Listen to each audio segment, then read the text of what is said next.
Thanks for checking out the Brad and John Show podcast. This segment of the show is brought to you by John Combest's book, Stalking, Harassment, Internet Trolling, A Guide to Recovering and Rebuilding After Online Attacks. It's a great reference if you've ever been the unfortunate target of a social media attack. It's available on Amazon. Just search John Combest. That's C-O-M-B-E-S-T, John Combest, and the book will show up in your search results. Now it's time for another segment of the Brad and John Show. Can you handle it? I'm Egbert, the owner of this station. Check out my website at egbert.com. That's E-G-G-B-U-R-T, egbert.com. Now it's back to Brad and John. Check out their website at bjshow.co. The BJ Show? Come on, guys. Anyway, here's B and J. Hey, John, I've got a question for you, and this is going to be a weird question. Have you ever heard of the group Gossip? No, I haven't. You've never heard of the group Gossip, okay? I have not. Can I tell you my story yesterday afternoon? I'm cruising along, and I'm driving in St. Charles County, and I'm punching buttons, and I punched my KWMU St. Louis Public Radio button, and it's in the afternoon, so I'm listening to All Things Considered. And I think his name is Ari something or other. You know who I'm talking about? One of the afternoon. Ari Gold, yeah. He is. He's the agent for the guys in Entourage. No. This is the guy who's the journalist on NPR. Okay. And he goes into this intro. Well, now we're going to find out about this incredible group, this super popular, performing and recording group, and they were disbanded, but now they're back together. And he's talking about, I can still remember the nights when, we were partying to this group's music. And I'm thinking to myself, okay, who's this going to be? Is this going to be like the Rolling Stones? Right. And he says, and then they introduce the woman whose name is Ditto from the group Gossip. And I'm going, I have no idea who this woman is. I would hear her on Rush Limbaugh a lot. People would come on and say, Ditto, Ditto. Not the same person. Okay. And of course, within the first 30 seconds of the introduction, it was explained to us that Ditto is queer. Oh, and that's nice. I'm going like, here we go again. Here I go. This is Brad. Get mad at me for saying this. Can we have an interview with anybody on St. Louis Public Radio or NPR where they are a straight heterosexual person? Is there anybody that they ever interview that's not LGBTQIA+++, whatever the deal is? So, go ahead, Brad. I don't they go into this thing, and then they start playing some of her music, and I'm going like, okay, I'm a radio guy. I've done music radio for a good part of my life. I program another radio station across the hall, Westplex 107.1. I picked the music for that radio station. It's not like I don't know something about music. I have never heard of this group, nor this woman. And I'm going like, I don't get it. And yet, and the whole thing is she's talking about, we have an alternative lifestyle. And then, John, you might get into this. Then they also talk about that not only is she queer, she's also, how did they put it, very large. And a person of size. Right. And I'm going like, okay. Now I know who you're talking about because every time I'm on an airplane, Brad, I sit next to her. I recognize her. Yeah, very big. She's usually got something from Fazoli she's shoving down her gullet, right, Brad? Well, she's originally from Arkansas, but now she lives in Portland, Oregon. But of course they were interviewing... Wait, P-O-R-K? Portland, Oregon? John, Portland, Oregon. Okay. Okay, so, thanks. But see, I've kidded about this. It's, let's call it the NPR, St. Louis Public Radio, maybe Jason Rosenbaum's listening, the drinking game. And what you do is you sit down at any hour of the day and you put like a bottle and a bunch of shot glasses on the table and you say, okay, every time they reference one of their guests who's LGBTQIA, take a drink. And if you start at the top of the hour, probably by about 20 minutes after the hour, you'd be drunk on your ass. You know what I'm saying? Yeah, absolutely. Now, what this person of size, who's, by the way, I do identify as gender fluid today, and I will have you know that in the last 24 hours, I have both vacuumed and cleaned my countertops, Brad. So not to brag, but I think that qualifies me as not a traditional heterosexual male here today. So as a gender fluid, I would point out that the first 40 years or so of National Public Radio, they probably interviewed too many Brad Hildebrands and too many John Combest, too many white males, And what they're doing, Brad, is they're putting a spotlight on voices that have been historically underrepresented. And I will point once again to one of my favorite stories from St. Louis on the Air, which was 30 years ago, you could not count on NPR or an NPR affiliate to cover the institutional racism of public toilets. But last year, St. Louis Public Radio did a really deep dive, and I guess you could say they plunged the depths of the story on why public toilets are infested, Brad, with institutional racism. You wouldn't have found that 20 years ago, and I think journalism is better for it. John, and by the way, let's just put Jason Rosenbaum on 1 hour every couple weeks. Who cares about Missouri politics when we can talk about black, transgender, handicapped Shakespeare in the Park? I don't understand a lot of stuff. Okay, another story. Got to move through a lot of stuff here. A man in Texas is gone on the ballot. He's trying to get on all the ballot in the entire country. He changed his name. He's running for president. He's running for president of the United States, and he changed his name to literally anybody else. That's terrific. I hadn't heard this. So he's running for office, and his name is now literally anybody else because, a lot of people are going like, oh, I've got this terrible choice between Trump and Biden. I'd vote for literally anybody else. Well, guess what? You can vote for this guy. Hey, and you know what? This just in, Brad, breaking news. He just beat Nikki Haley in 7 states. Okay. With apologies to Americans for prosperity and the hundreds of millions of dollars they spent on Nikki Haley. Much love. We say this all in jest. Okay, here we go. Here's an interesting story. We talked about this a couple times. It goes into effect Monday. This is the $20 minimum wage for fast food workers in California. Thank God. Yes, Brad. Okay, here's the story that's interesting on that. This story goes on and on and on, and it talks about Michael. Here's an example. Michael Ojeda, 29, a Pizza Hut driver in Ontario, California, told the newspaper he's been interviewed that he received a notice from Pizza Hut franchise Southern California Pizza in December informing him that his last day of work would be in February. Yes. He worked for Pizza Hut for nearly a decade, and he says, Pizza Hut was my career for nearly a decade, and with little to no notice, it was taken away. Why is this happening? Because of the fact that, and this story goes on to go through all these different pizza chains in California that are firing their drivers. They're firing their delivery people. Of course they are. Because they're going to have to pay them $20 an hour. And at $20 an hour, they're not going to make any money with a pizza. So they're firing them all, and they are hoping that Uber Eats and DoorDash comes in and fills the void. But once again, the restaurants, and this is the law of unintended consequences, which everybody warned California about. Look, if you put the minimum wage so high, the expenses are going to be borne by the owners of the restaurants. They're going to have to figure out how to, already the food industry is very, very, very low margin. They have to figure out how they're going to be dealing with $20. And once again, the thing that a lot of people don't understand if they've never run a business before, not only are you paying that $20, but incrementally, percentage-wise, you're paying more FICA, FUTA, FUI, SUI, Medicare, Absolutely. all that kind of stuff. And so essentially the real wage could be, and workman's comp as well too. Workman's comp is figuring on a percentage of what the salary is, or the hourly wages. It's very well that these people could ultimately be costing the employer $30 an hour. And you start thinking, okay, now hold it. If I sell a $15 pizza and I have a guy who I'm paying $30 an hour to deliver, I'm not going to make any money on that pizza unless the guy delivers it right next door to the restaurant and he comes back within 2 minutes. So here we go again. It's the law of unintended consequences that when you make it to the point where you raise the cost of doing business, the businesses are going to go, okay, we have to either figure out how to automate it, which is what they're doing. Matter of fact, we talked about that story that White Castle's now using the automated French fry machine. I think they tried it in Chicago, and they're using it in some of the restaurants here in St. Louis.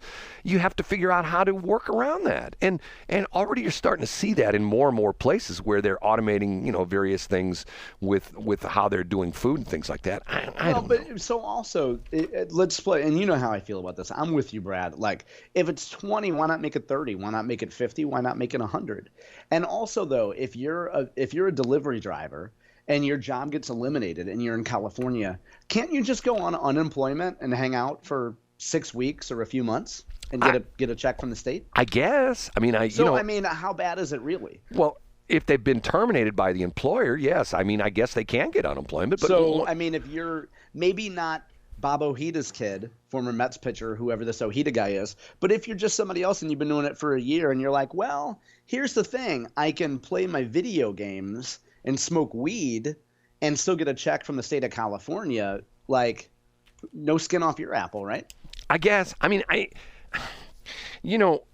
understand that one of the things that I'm still amazed by as I go through life, I do deep dives into things, and I sort of realize, like, wow, you think this person is just this, but look at what all they do. Or you look at a business, you think, okay, what does it take to run this business? What does it take to start a fast food place? What does it take to go into construction business? And then you realize all the crazy little idiosyncrasies and all the crazy little kinks and hints you have to learn to make your way through a successful industry. It's like, anything. I mean, it's like I told the story of the guy who bought the radio stations. The guy was the I can't remember his name. He was a cellular guy. He owned a bunch. I think it was Custom Cellular. He owned a bunch of stores in St. Louis, and he bought 2 radio stations. He bought Fans 590. He bought another station called 1380, and he rebranded them as the Man and the Woman. The one station was for a man, and the other was for the woman. And when Dan Caesar, the Post-Dispatch, interviewed him, they said, "Okay, what do you know about radio?" And he says, "Well, I bought a lot of radio for my cellular stores. I know everything there is to know about radio." Yeah. That would be I've eaten a lot of pasta. I could go down to Tony's on the Hill and be a new chef. Right. I've eaten a lot of hamburgers. Take me. I can run a McDonald's. I'll run Shake Shack at the airport. Right. That kind of thing. That was on your list of stuff to talk about. Okay. And one other thing that I wanted to run through before we lose our time here. More Rona McDaniel fallout. And if you don't know the story, Rona McDaniel, who was just recently pushed out by the Trump organization as the head of the RNC, the Republican National Committee, because Trump didn't think she was a Trump fan, which she's not. Wasn't loyal enough. Wasn't loyal enough to Trump, and she's what we figured out. She's the niece of I think she's some kind of kinfolk to Mitt Romney. Mitt Romney, and she's from Michigan. That's where the Romneys came out of, because Romney's father wasn't Mitt himself. Wasn't he the governor of Michigan for a while? I know his father was. His dad was. His dad was the governor of Michigan. Okay, they hired her at NBC, and they talked about this yesterday in NPR. And the interesting thing was, one of the comment that was made was, the staff was not asked about the hiring of Rona McDaniel. Okay, so let's think about that for a minute. What place have you ever worked in where the boss comes in and says, "Hey, we're thinking about hiring Joe Smith. What do you think?" Yeah, if you're not on the interview panel, you're SOL, baby. Right. I mean, it's not like... can you imagine working somewhere where it became a popularity contest and, hey, we're thinking of hiring this girl to be a waitress. What do you guys think? And all the boys are like, "Is she hot?" And all the girls are like, "Is she going to compete with me?" Right. No, we don't want her.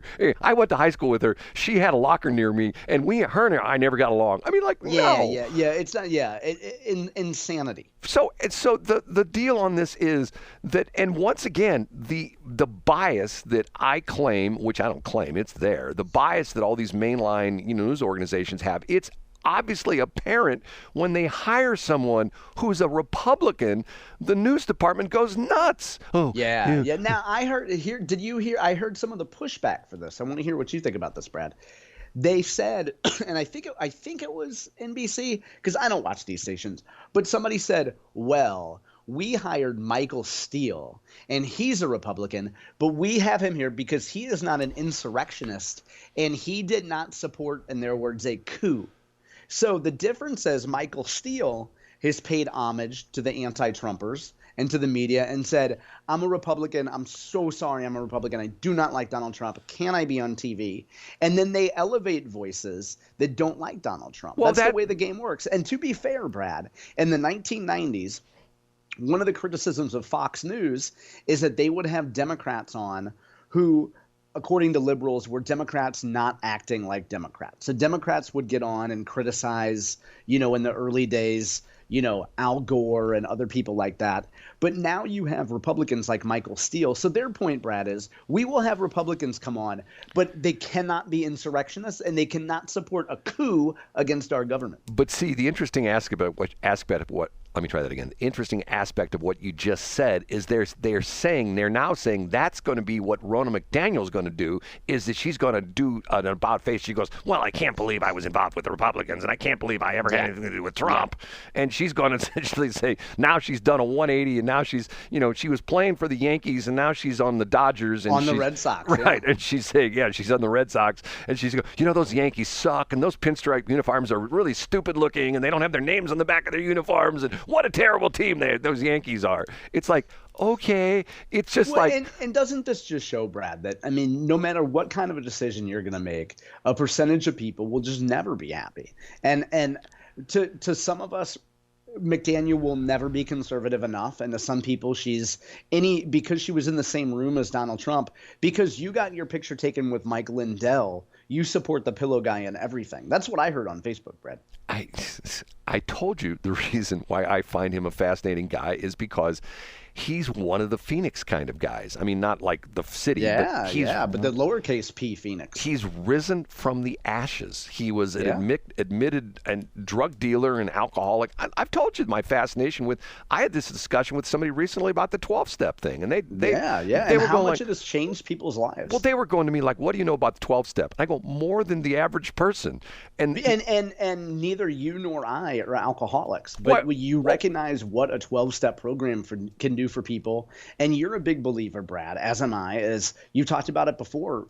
Everything is your fault, and if you take a position of accountability that you are responsible for your station in life today, your life changes. Well, and that's the reason why so many of these things, when you hear about, this terrible person that committed this terrible crime, and they go, well, he's a really nice guy. He walks his dog twice a week, and you're going like, yeah, but he murdered 3 people. Well, but John Wayne Gacy was a great painter too, Brad. I don't know if you knew that. Right. It's like they talk about like, well, look at how all the good things that Hunter Biden has done. Okay, let's show me some of those good things. Well, he joined the Navy. And he got thrown out because he flunked a drug test, and once again, I had a discussion with somebody just yesterday about the whole crazy thing with Hunter Biden, and I looked this up. He was 42 when he got into the Navy, okay?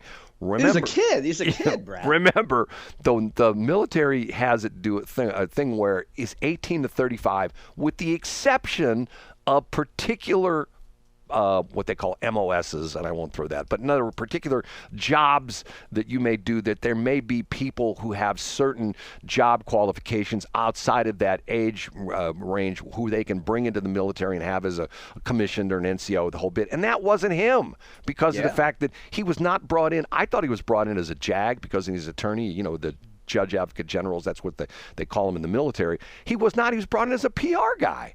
And I'm going like, okay, why? But when he was in like for 1 year and he failed a drug test and bang, he's gone. And you know what, though? I know we're up against time, but Hoka has the Biden transport for the president. Hoka made a shoe called the cocaine transport for Hunter. It's a little bit different. It's got like some hidden pouches on it. Brad. If you don't know what John's talking about, we talked about this a couple of weeks ago when the president is now wearing, what do they call, Hoka transports? Is that what they are? Yeah, because we talked about how Joe likes a wide box. Right. Hoka is didn't you say, I've never heard of that until I read that story. Didn't you say Hoka's like one of the new up-and-coming shoes? They're owned by Deckers, so they're owned by the same company. If you have a lady in your life, or ladies, who wear Uggs, Deckers makes Uggs. They also make Hoka. And essentially, the Hoka transport that is now being worn by Joe Biden, it looks like a dress shoe until you look at it very closely, and then you tell it's like a black athletic shoe that has a very wide sole, very wide heel, very wide it's a shoe of color. It's not black, Brad. Has a very wide toe box. Anyway. Easy, Brad. Easy. John. It's a pleasure, Brad. It's always a pleasure. We got to get out of here. This was show number 84 for us, Brad. We're closing in on your age number. And actually, it's episode number 237 are on the BGS scale. It's segment number. You're right. It's segment number 237. 237 are on the BGS scale. It's number 174, but that's a whole nother story. Okay. Thanks for checking out the Brad and John Show podcast. This segment of the show is brought to you by John Combest's book, Stalking, Harassment, Internet Trolling, A Guide to Recovering and Rebuilding After Online Attacks. It's a great reference if you've ever been the unfortunate target of a social media attack. It's available on Amazon. Just search John Combest. That's Combest, John Combest, and the book will show up in your search results. Now it's time for another segment of the Brad and John Show. Can you handle it?